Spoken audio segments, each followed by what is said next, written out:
Okay, welcome to session 27, part B.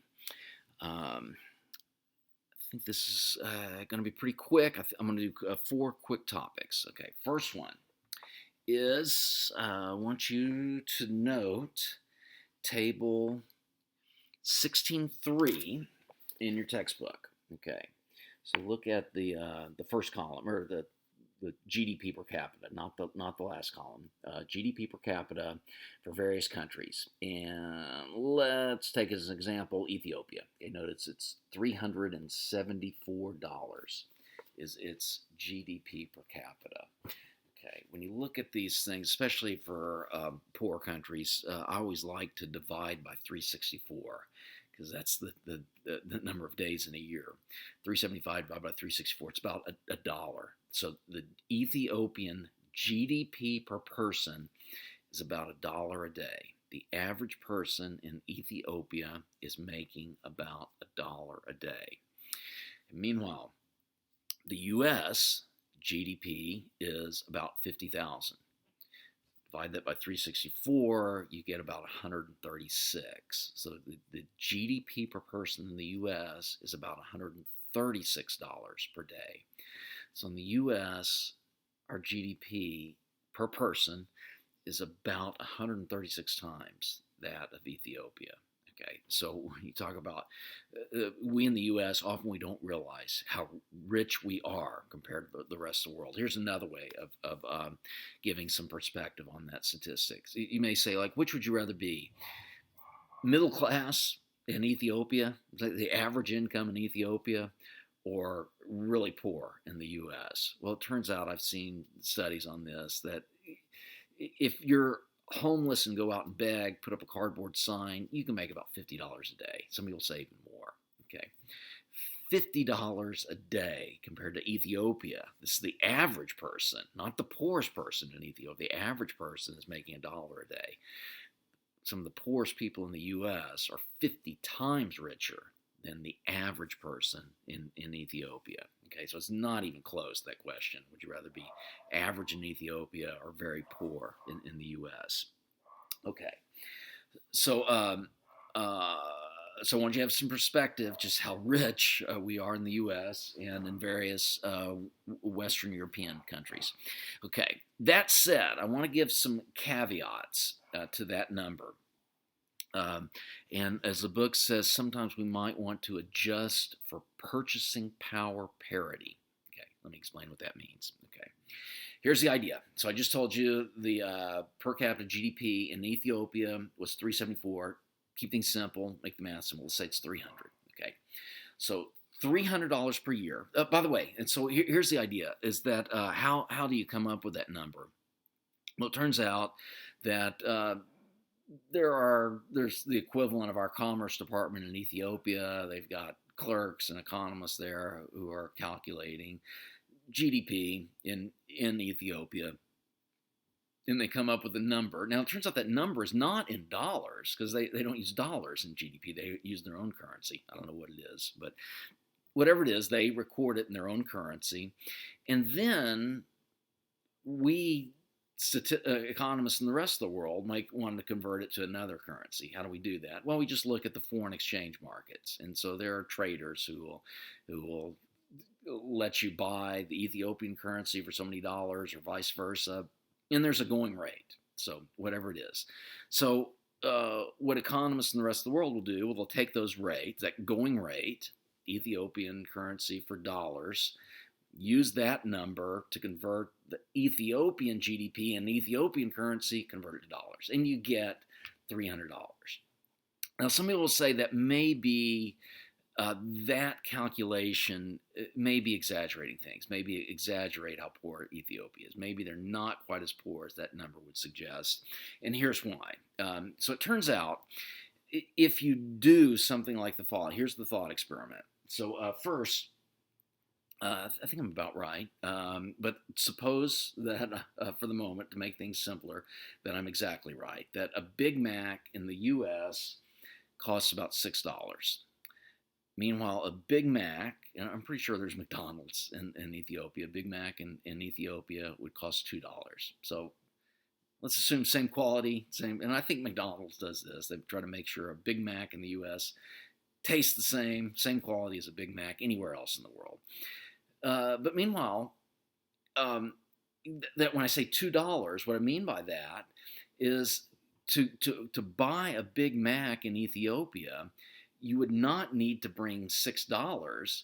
You could bring $2, convert it to the Ethiopian currency, and then whatever the Big Mac would be in the Ethiopian currency, that $2 would get you that amount of Ethiopian currency. Okay, so in a sense, Big Macs are cheaper in Ethiopia and about 1/3 the price. And economists have noticed that, like for like a huge basket of goods, same thing, a loaf of bread, it's like costs 1/3 in Ethiopia as it does in the U.S. A hotel room, lots and lots of different things seem to cost less in Ethiopia than they do in the U.S. Okay, so if we use that fact to reconfigure that Ethiopian GDP per capita, here's the thought experiment we would do. We would say, well, if you had $300 and you sent it to Ethiopia, and along the way at the border converted it to the Ethiopian currency, you'd be able to buy 150 Big Macs. Okay. Meanwhile, you would say if you wanted to buy 150 Big Macs in the U.S., you'd need 6 times 150 or $900 to buy 150 Big Macs. Okay, so in a sense, $300 in Ethiopia is equivalent to $900 in the U.S. And so what we would say, the final point of this, the punchline, if this were a joke, what we would say is Ethiopian per capita GDP, comma, adjusted for purchasing power parity, okay, would be 900. We would say because goods are so much cheaper in Ethiopia, that $300 is artificial. Really, they're richer than that. And so we would say it's more like something like 900.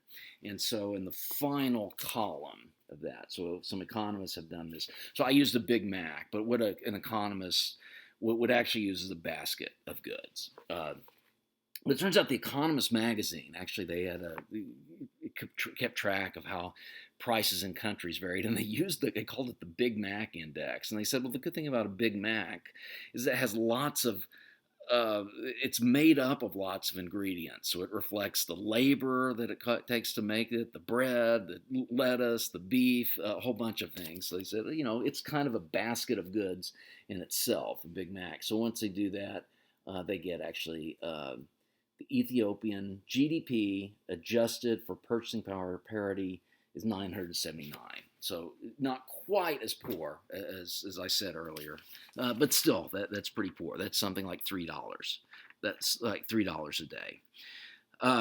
Okay, so that was one point. The third point, I just wanted you to see, this could be a question. The authors in your textbook talk about outsourcing. I might ask a question.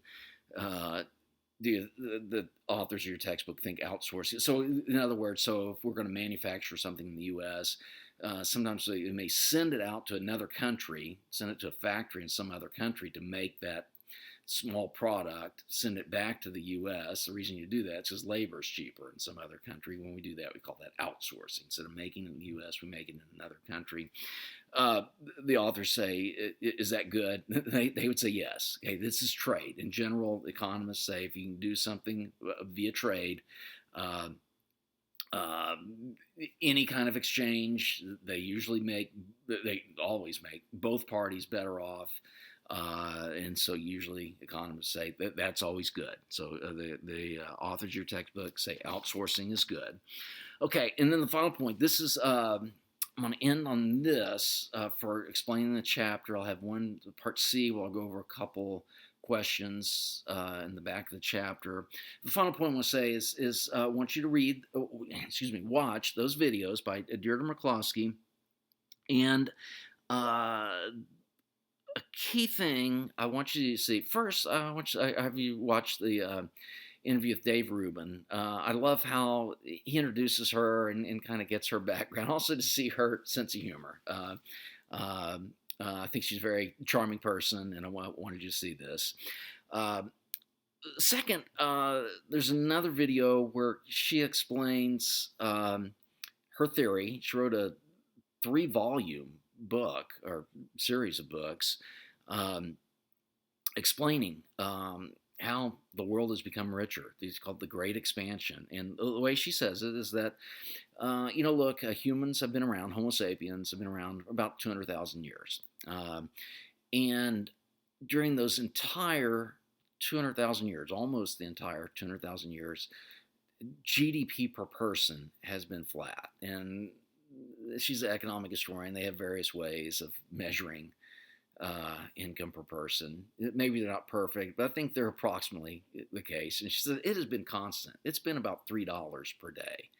That has been the fate of all of our ancestors, our way back ancestors. They're making $3 a day. And it's been that way not just since the 1500s, it's been that since humans began 200,000 years ago. So the curve, the graph has been flat. We've gone $3 a day, $3 a day, $3 a day throughout time. Now she says, okay, what happened about 10,000 years ago? Okay, agriculture was invented. Okay, domesticated plants, we domesticated animals. Okay, that was a big innovation, and you'd think it would make us richer. Well, in some ways it did. It allowed us to become richer, but rather, it definitely expanded the gross product of the world. All of a sudden, so I said gross domestic product, that's usually for just a country. So we add all those up across all the countries. Gross product rapidly started expanding around the time agriculture was invented. But what happened, though, is that allowed people to have more kids, and it allowed kids to survive longer into adulthood. And what it meant is that population increased. So the pie, the gross product of the world, expanded a lot, tenfold in a century, whatever it was. But it turns out population expanded about the same amount. So gross product per person stayed about the same. So since agriculture helped people, it meant fewer people were dying, but it meant that, the average prosperity per person is actually about the same. So despite, this great invention, agriculture, it didn't really help GDP per person, average income per person.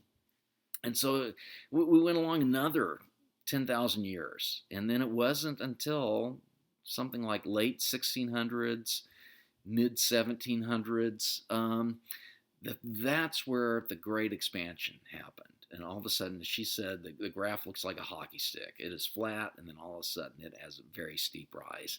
And it's kind of, I'm going to make fun of her, but it's kind of endearing. She always makes a sound effect. She goes, whenever she talks about that graph. So the expansion goes, and that is around 1700. And I want you to see her explanation for why that happened.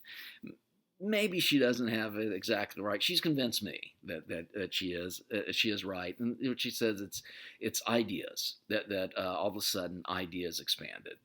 Things like inventions, but it's not just inventions. I want you to notice this, that it's these little inventions by the ordinary man, rather than the great inventions like electricity or the light bulb or the steam engine. It's all these little things, these little tools someone would make to say, oh, this will make life a little bit easier. And I think, if I've never met her, but and I hope I do, and when and if I do, the first question I want to ask is her opinion of some of these reality TV shows. And I want you to notice, of course, there's been an explosion of them in the last decade or so, but a lot of them have been these kind of a big chunk of them have been cooking shows. I don't know if you know, there's like some restaurant, and it's, kind of just, it keeps track of how the owner of this restaurant has done. Like, I can't remember the name of the show, Diners, dives and drive-ins, something like that. One of my family's favorite show. We watch this all the time. It's always some entrepreneur, and usually the host goes in and he finds that this owner has found some innovative way to make food in a different way. Oh, I found a way. I put this teeny slice of jalapeno in my sushi, and oh, doesn't this taste good? And it's been some small invention that has really brought in customers and made people's lives better. Same thing. I love Shark Tank. We watch that. So this are these people that go on the show on CNBC. There are these rich people who decide whether they're going to invest in these small businesses, and it's always some small entrepreneur and has found a way to make some innovation, to have this new product that's going to make other people's lives better and hopefully make that person rich. Now the key is that these people doing the innovation, they're not like Ivy League PhD Nobel Prize winners. They're not the Thomas Edisons or they're just normal people who have come up with a small innovation, but you multiply that by thousands or millions, and according to Dierdre McCloskey, those are the type of people that have made the world rich. That all of a sudden in the 1700s, before all these ordinary people, they were virtual slaves. They were serfs to a lord, and the way they would run their business, or it wasn't their business, it was the lord's business of the big plantation or whatever it was. They would have to do things as the Lord directed them. And then somehow in the 1700s, people started allowing ordinary people to come up with their own ideas. And this is where, according to Dierdre McCloskey, a lot of these innovations came from. You multiply these small innovations times 1,000, times 1,000,000, and all of a sudden, that's where you start getting prosperity. Okay, so that is the main point I wanted to say about her. So I hope you watch those videos, and then I will see you in part C, where I'll do maybe 2 or 3 questions from the back of the chapter. Okay, see you there.